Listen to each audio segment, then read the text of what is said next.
আর সবথেকে মজার কথা হলো দাদা ভাই নিজে এই কথাটা বিশ্বাস করেছে। হ্যাঁ করেছি, কারণ বিশ্বাস করার যথেষ্ট কারণ আছে ইমন। আমি এখন এটাই বিশ্বাস করছি। বিশ্বাস করার কোনো কারণ নেই দাদা ভাই।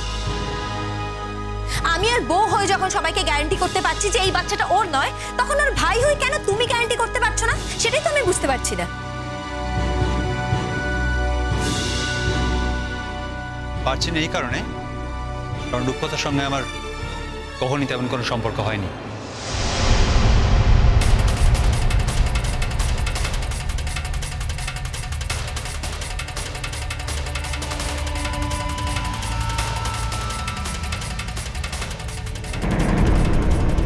তাতে কিছু প্রমাণ হয় না দাদা ভাই।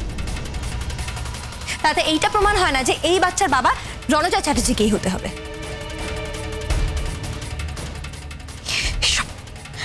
এসব কি শুনছি?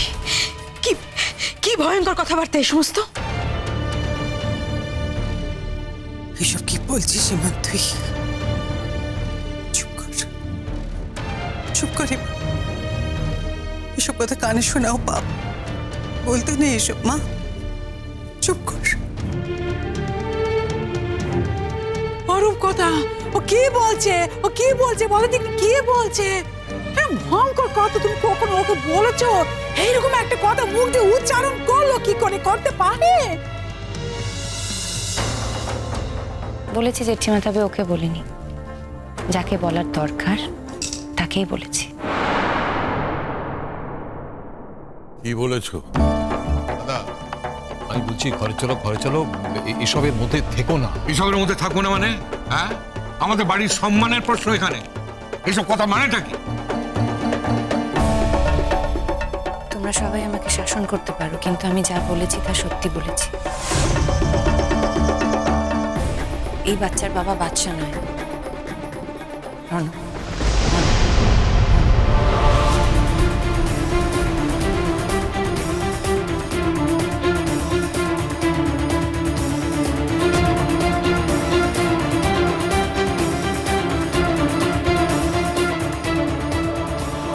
না, তুমি চিৎকার করছো কেন? আমি তোমার বউ, তোমার চোখের সামনে দাঁড়িয়ে আছি। আমি কি মরে গেছি? আমি যখন তোমার কথা বিশ্বাস করেছি, আমি যখন জানি যে তুমি এই কাজটা করতে পারো না, তখন অন্য কাউকে তো প্রমাণ করার কোনো দরকার নেই চিৎকার করে। শোনো রূপকথা দি, একটা কথা বলে দিলেই তো আর দায়িত্ব শেষ হয়ে যায় না। কাল আমি নিজে তোমাকে টেস্ট করব, আর এই টেস্টটা কিভাবে করতে হয় সেটা আমি ভালোভাবে শিখে গেছি। তুমি আমাকে কি ভেবেছো? মানে আমি একটা বাচ্চা মেয়ে? তুমি আমাকে বলবে তোমার সঙ্গে পরীক্ষা করতে যাওয়ার জন্য, আর আমি সুর করে বাচ্চা মেয়ের মতো তোমার সঙ্গে চলে যাব? যেতে হবে তোমাকে, কারণ তুমি আমার স্বামীর সম্পর্কে অ্যালিগেশন এনেছো। আর তোমার কাছে মাত্র দুটো অপশন আছে, এক এই অভিযোগ তুলে নেওয়া, আর দুই আমি তোমাকে যেতে বাধ্য করব। ইমন, তুমি একটা জিনিস ভুলে যাচ্ছ, তুমি আমাকে কোনো টেস্ট করানোর জন্য বাধ্য করতে পারো না তো। আলবাত পারি, 1000 বার পারি। তুমি আমার স্বামীকে ফাঁসানোর চেষ্টা না করলে আমি সব কিছুই করতাম না, কিন্তু আমার স্বামীর মান সম্মান তো আমাকে রক্ষা করতেই হবে, আর সেটা করার জন্য যা যা করার দরকার আমি করব। রূপকথাতে তুমি যদি আমাকে বাধা দিতে চাও, তাহলে কিন্তু আমি থানা পুলিশ করব। তুমি কি সেটা চাও? অ্যামেজিং, তোমার স্বামী নিজে ভালো সাজার জন্য তোমাকে ব্যবহার করছে। গুড।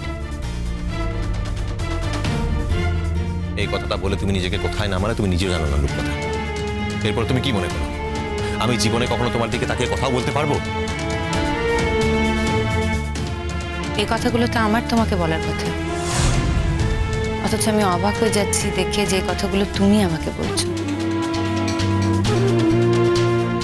শোনো রূপকথা, তুমি আর যাই বলতে আমি মেনে নিতাম, কিন্তু তোমার এই কথাগুলো আমি অন্তত কিছুতেই বিশ্বাস করলাম না, এবং আমার ধারণা এ বাড়ির অনেকেই তা বিশ্বাস করেনি।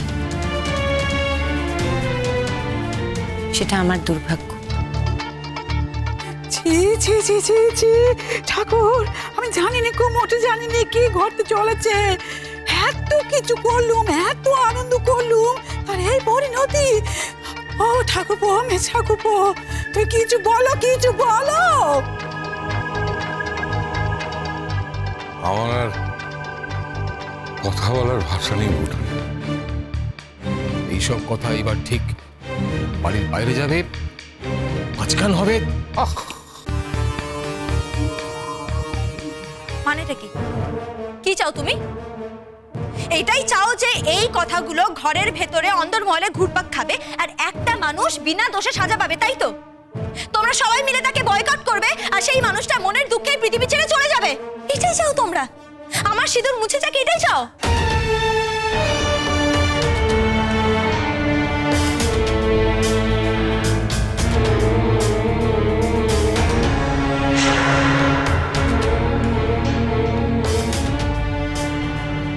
এটা ঠিক যে আমি বিশ্বাস করেছি রূপকথা যা বলেছে সেটা সত্যি, তবে এটাও ঠিক যে কেউ কোনো কথা বললে তার দায়ও তাকেই নিতে হয়। রূপকথা, তোমার কথা এখানে সবাই বিশ্বাস করবি তার তো কোনো মানে নেই।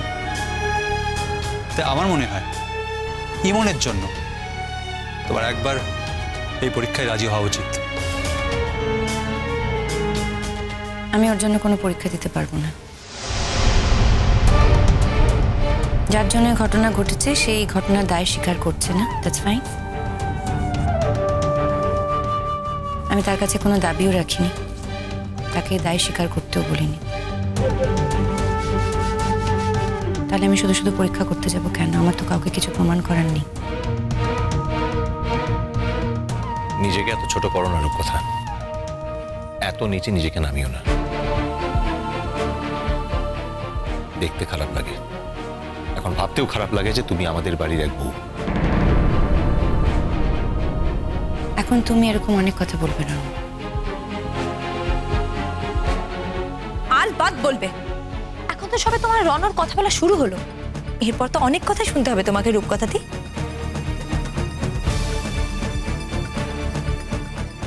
যেই মানুষটাকে একদিন এতটা ভালোবেসেছিলে তার কাছে আজ এতটা ছোট হয়ে যেতে হবে তোমাকে, তারপরেও তুমি বলেই একমাত্র বেঁচে থাকার কথা ভাবতে পারো রূপকথা দি। তোমার জায়গায় আমি হলে আমি কখনো ভাবতেই পারতাম না।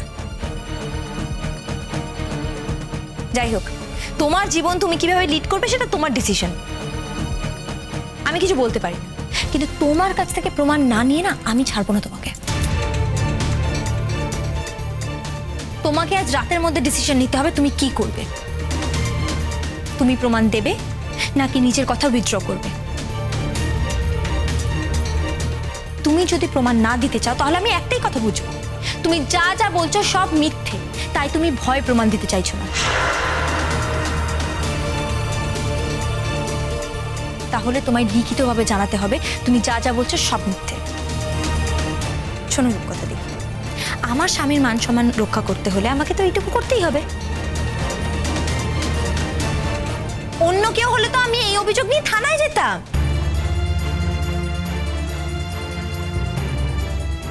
যেহেতু তুমি এই বাড়ির বউ বলে এখনো দাবি করছো, সেহেতু আমি তোমার সঙ্গে এই আচরণটা এখন করতে পারছি না।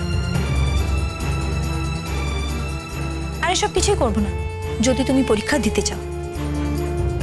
এত কিছু জানো আর এটা জানো না যে এখন পরীক্ষা করলে কি জানা যাবে? কি জানা যাবে এমন? জানা যাবে আমি কনসিভ করেছি কি করিনি।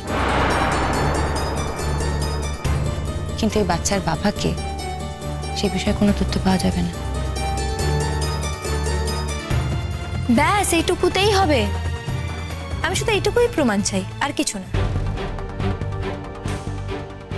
তাহলে তুমি আজ রাতের মধ্যে ডিসাইড করছো যে তুমি পরীক্ষা দেবে কি দেবে না?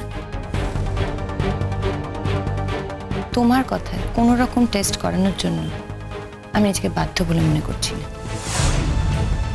কিন্তু আমার কথায় তুমি আমাকে ত্যাগ করতেই পারো, আমি বাড়ি ছেড়ে চলে যাব।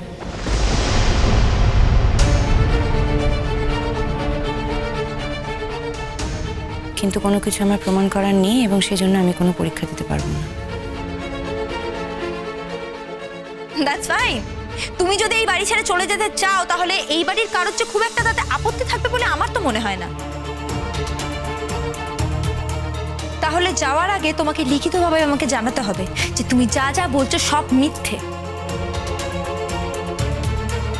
আর তুমি যদি কনসিভ করেও থাকো তার দায় আমার স্বামীর নয়।